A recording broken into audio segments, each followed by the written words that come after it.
Hari Om. Today we will carry on with our lesson from Bhagavad Gita from chapter 15. Last week we have completed the closing verse of chapter 14 and we also saw the first verse of chapter 15. Chapter 15 is entitled Purushottama Yoga. Purusha Uttama. Purusha means person, you and me are Purusha, but Uttama means the divine being. So it refers to Brahman.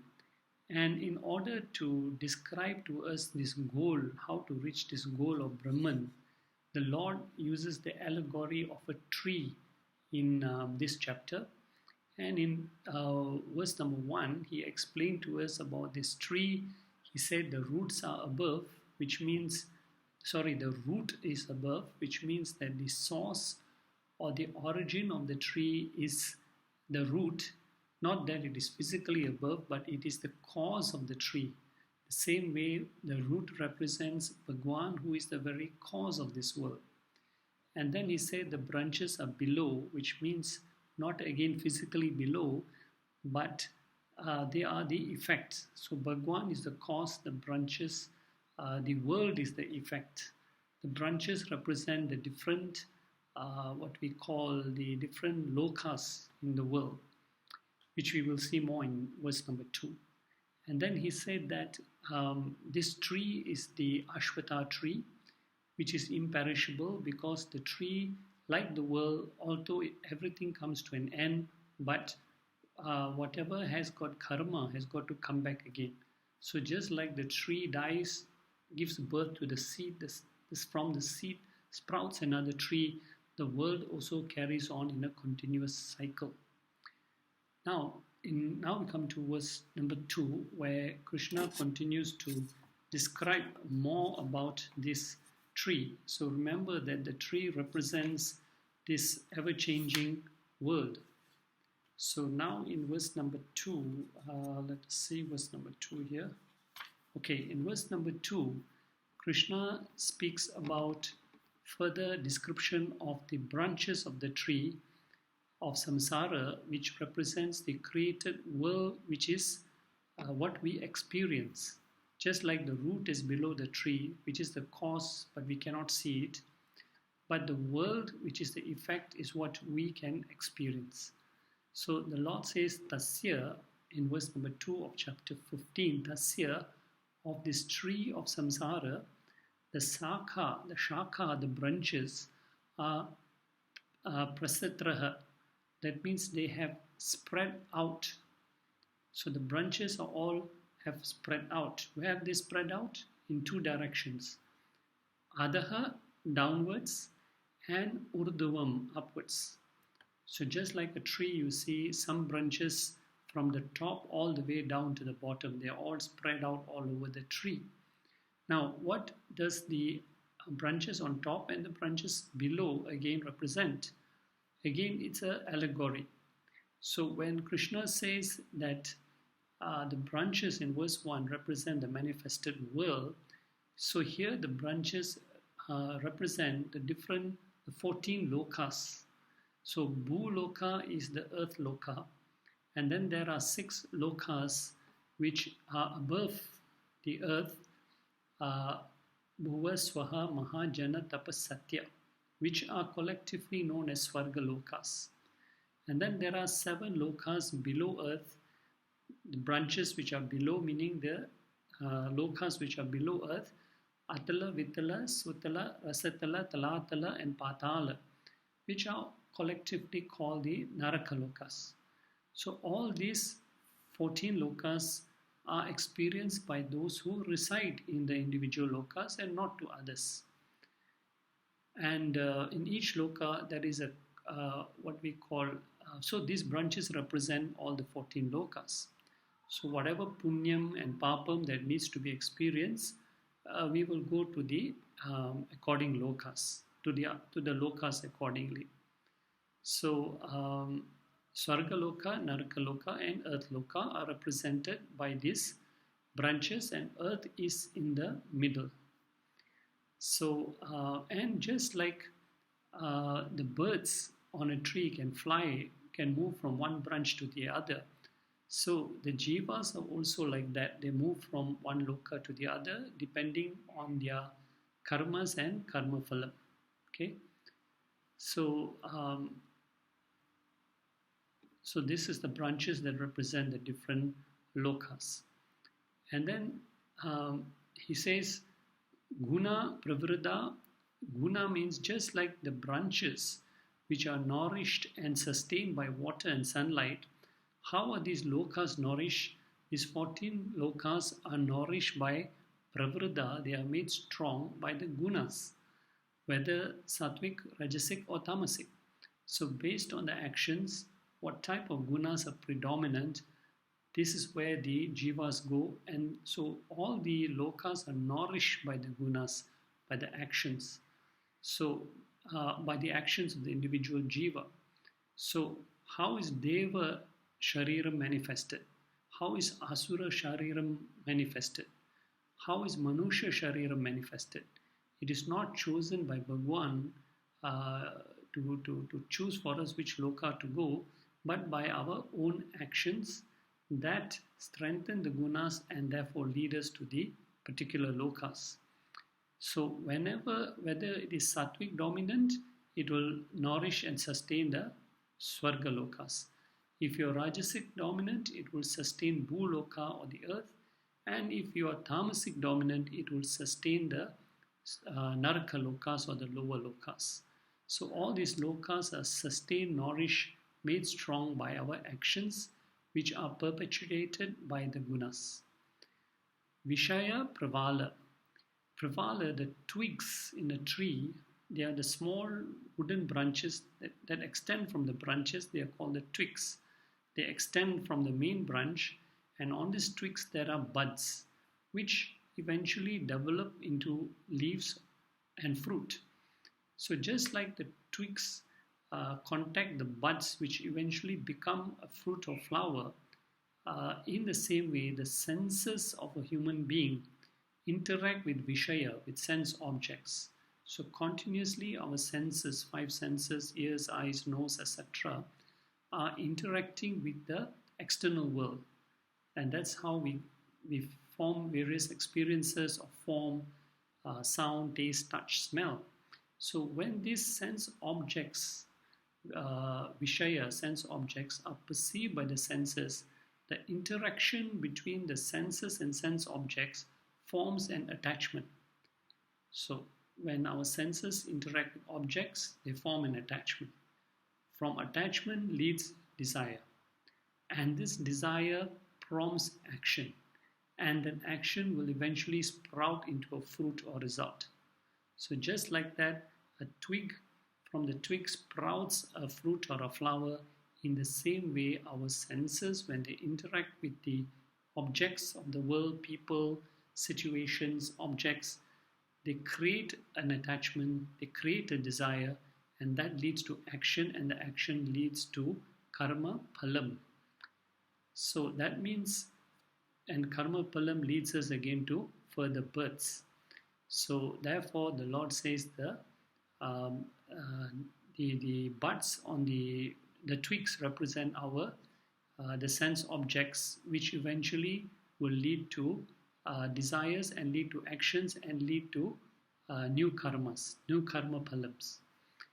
So in Viveka Chudamani, in fact, Adi Shankaracharya wrote a beautiful verse. He said, sense objects are more deadly than the bite of a cobra. Why?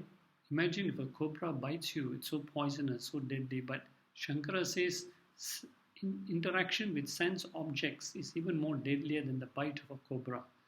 Because the cobra has to physically come near you, contact with you, insert its fangs into you, inject the venom into your veins, then only you suffer. Whereas sense objects can be far away. You don't have to physically contact them, but through your senses, the sense objects get crushed into your mind. And then you cannot stop thinking about that. And that leads to attachment. Attachment leads to desire, and desire pushes us to action. And this is beautiful, or this was beautifully explained in chapter 2, verse 62 and 63, which explains the 8-step downfall of a human being who is unable to master or discipline his or her senses. So then Krishna goes on to explain about this tree. He says, now earlier Krishna mentioned about the moolam, the main root which is known as the tap root in a tree, and this tap root represents Brahman.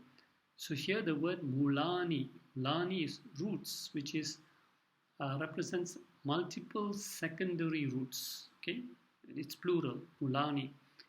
Anusamtatani, they spread in all directions. These little multiple roots, they spread in all directions under the ground. And what do these little roots do? They are responsible for anchoring the tree firmly to the ground. So what do these roots represent? The roots represent our various vasanas that manifest in the form of raga dvesha, likes, dislikes, which drives our actions further. And thus we are always pulled adaha. The word adaha is used. These roots, they spread out and they hold the entire tree firmly to the ground. So downwards, he says, these little roots spread out and they hold the tree firmly to the ground, downwards. And what do these roots represent? He says, Anubandini, which our actions, we are bound by our actions. So just like these roots bind the tree down, our actions produce karma phalam, which bind us again to repeated births.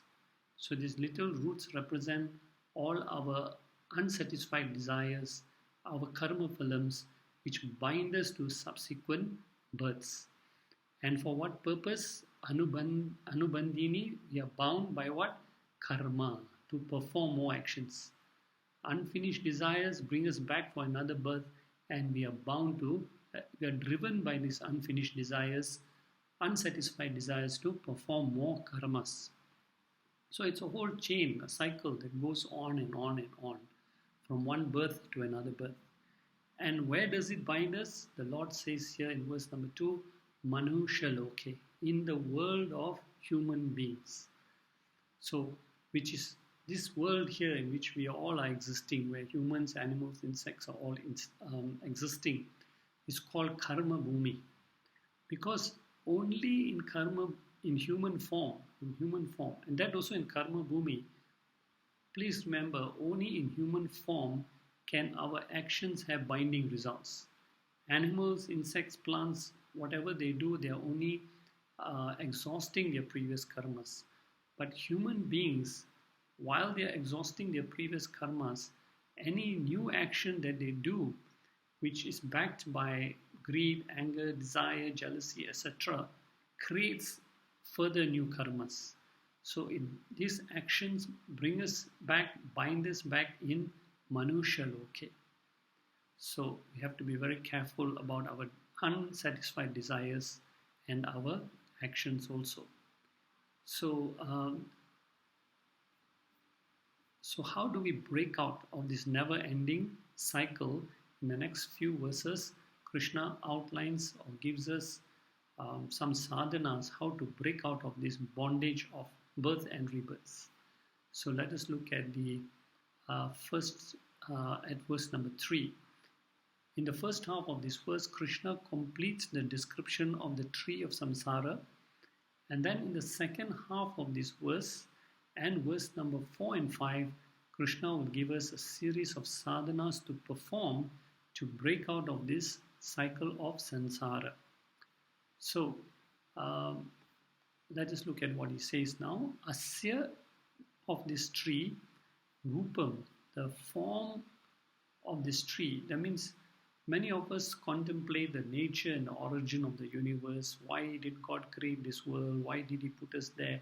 So the Lord says, Asya, this rupam, this form, this world with which we interact in, na upalabhyate, cannot be perceived, cannot be comprehended, iha, by the living beings. It's very difficult for us to comprehend this great science of Lord creating all the planets, the world, the human beings, insects, plants, etc. So he says it cannot be what we call it is na upalabhyate. It is not perceived. It is not comprehensible iha by the living beings. Tatha, in that way, as the nature of samsara has been described as being avyayam, it is eternal. The universe is also the same. So the Lord says to this whole creation, na anta, there is no end. When will the universe come to an end? No one can even perceive. What about its origins? Na adihi, there is no beginning. You can't even comprehend when did this creation even start, and when did this creation come into existence. So if you do not know the beginning, if you do not know the end, how can you know what is in the middle? Na sampratishtaha, the continuance. So that's why in the Hindu scriptures, the cycle of creation is presented as a circle. When you draw a circle, you cannot tell where is the beginning, where is the middle, where is the end. So what Krishna is saying here that do not is very difficult for us to comprehend about this whole creation, the beginning, the middle, and the end of this creation. What is most important for us to question is, why am I here? Why am I caught in these repeated births? And how do I break out of this cycle of repeated births and attain moksha? The world will go on and on. Our purpose is to break out of this cycle of creation and dissolution. So now the Lord carries on in this verse 3 to say, Ashwatha, this Ashwatha tree will never come to an end. Because just like every tree, when it dies, it produces a seed, the seed produces another tree. So in the same way, this vast creation will never come to an end, but will continue eternally. Why? Due to the strong vasanas of all the individual jivas, we come back again and again for repeated births. And the Lord says, Suviruda. Suviruda means because firmly fixed to the ground. This whole creation is firmly fixed to the ground by moolam, by the secondary roots. In the same way, the jivas are also firmly bound to repeated births because of their desires, because of their actions. So now in the second half of this verse number 3 and verses 4 and 5, Krishna will give us 4 types of sadhanas or disciplines or remedies to practice to break this chain of repeated births and attain moksha. And what are the 4 practices? One is vairagyam, dispassion. Second is mumukshutvam, the desire for moksha. Third is saranagati or bhakti, the total surrender. And fourth is sadgunas, or developing a refined mind and cultivating dharmic values. So these are the 4 important sadhanas. So let's look at the first one. So the Lord says asanga. Sanga is attachment. Asanga means which is opposite to attachment, which is detachment. That is the first sadhana, which is basically vairagyam. Vairagyam is detachment. So he says, dridhena, how do we practice this detachment? Just like you take dridhena, which is a strong or a sharp, shastrena, a weapon, like an axe. And what do? Chitwa, you uproot or you cut the roots, you detach the roots from the tree. So he says you have to practice detachment by practicing vairagya with a firm attitude.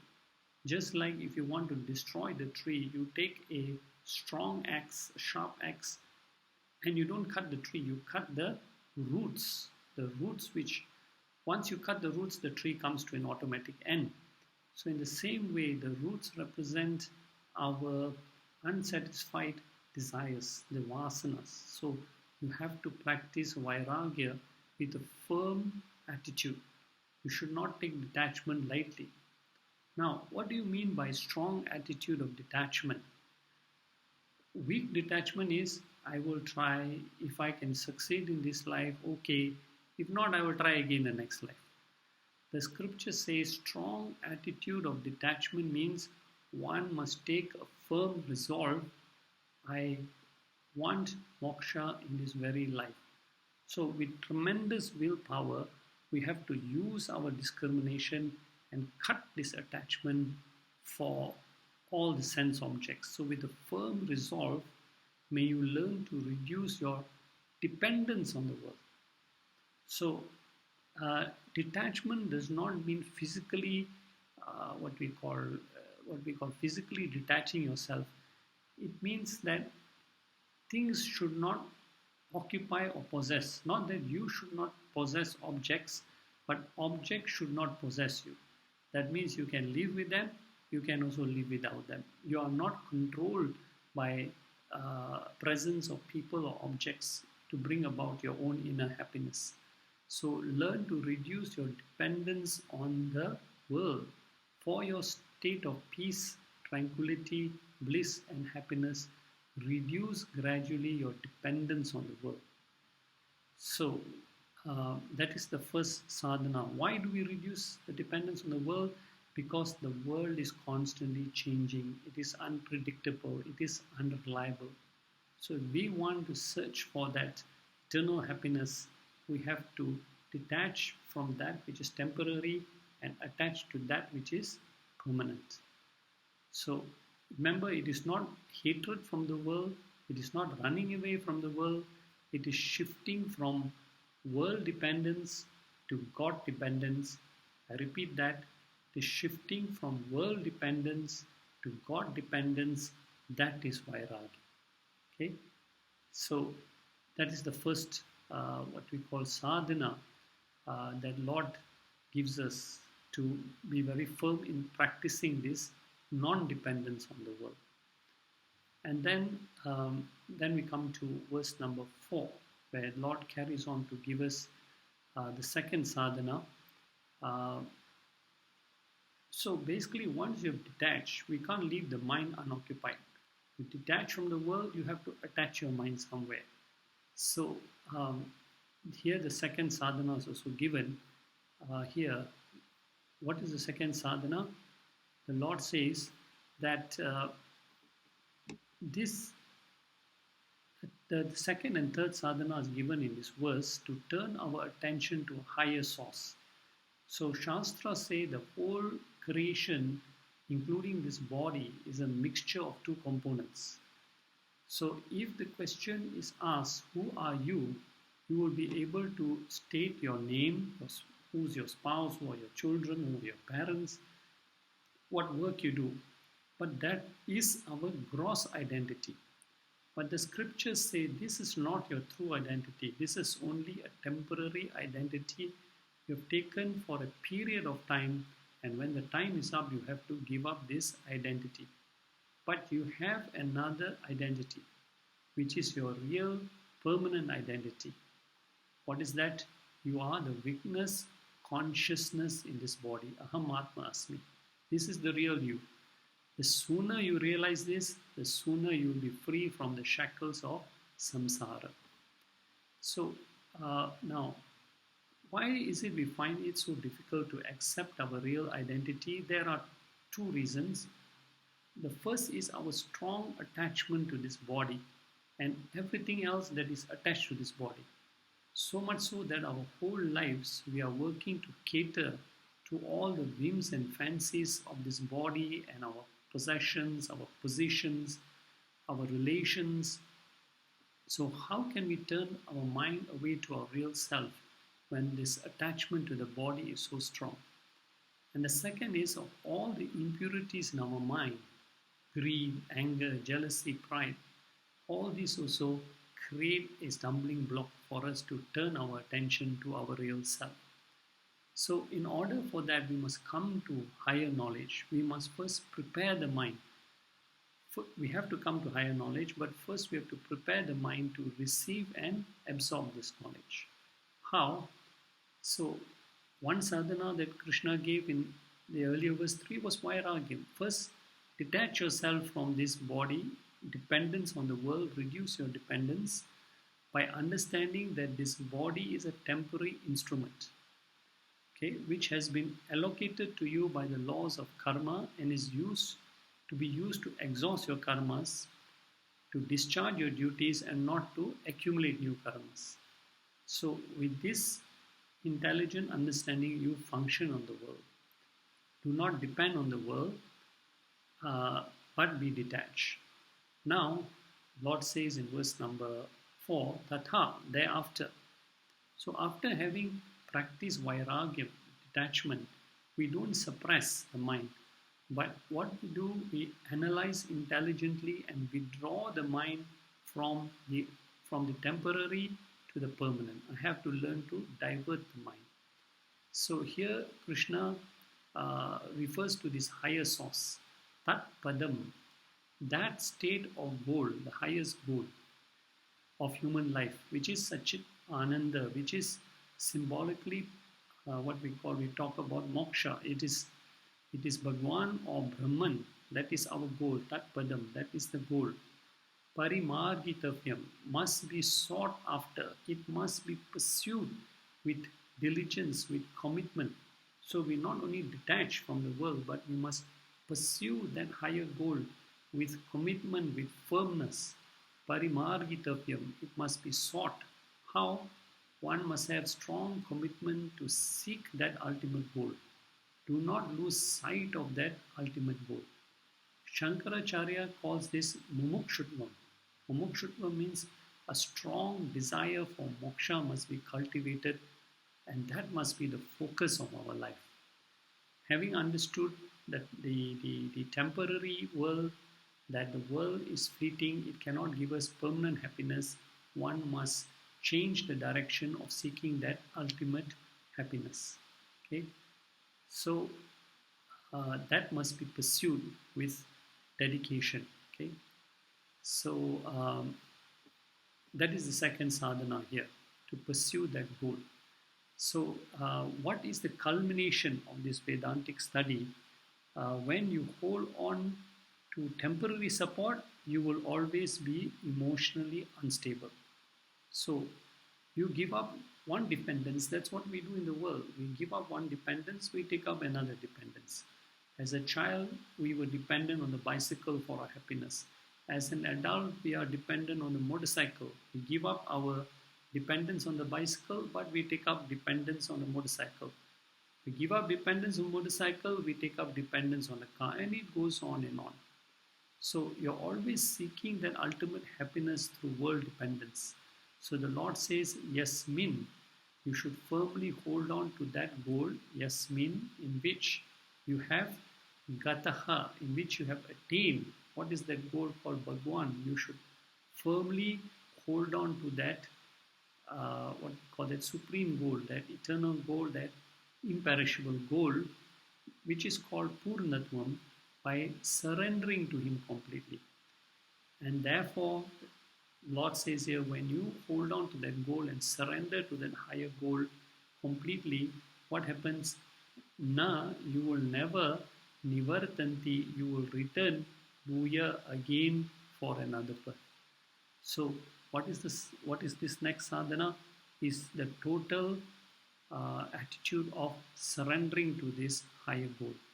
So the second sadhana was given to us as mumukshutvam. Always keep aiming for that goal called moksha. Okay. Then he says that now he gives us the third sadhana here. So once we keep on aiming for that highest goal, the second sadhana, now he introduces the third goal, third sadhana, which is called saranagati, which means surrender. To reach that goal, effort is not enough, as there are many obstacles to this goal, so we should invoke the grace of the Lord to remove these obstacles by single pointed bhakti, Ishvara Saranagati. Surrender to the Lord, seek the blessings of the Lord. So there's a prayer for all the seekers here. Prapatyate, I take or I seek refuge. Tam eva cha adyam purusha. In that adyam, in that primal, in that Purusha, primal supreme being who is the indweller in my heart. Now, what does surrender mean? Surrender does not mean surrender your will and effort. Surrender is, oh Lord, give me the strength and attitude to accept whatever I receive from my actions. Whatever actions I'm doing, there may be favorable, there may be unfavorable results. I accept both as coming from you. That is true surrender. So surrender means learning to accept everything that comes as part and parcel of your life. So you are surrendering to the most supreme force in this creation, the Creator Himself. And he says here in this verse, Yatha, from whom? Who is the primal supreme being, who is Purani, who is eternal, who is everlasting, Pravrti, manifestation, the whole creation, so which is represented by this Ashwatha tree, Prashrata has ensured. So this whole creation, which is manifestation, has come from the very source, from Bhagwan. That is what we are surrendering to, that eternal, unmanifested Creator who has brought forth this creation. So, which means the various experiences I'm going through, positive or negative, all that is arising from the Lord, I accept it as Ishvara Prasada. And that is the third sadhana called Saranagati. So, we will then resume in the next lesson with verse number 5, where Krishna will give us the fourth sadhana that we will see in the next lesson. Hari Om Tat Sat.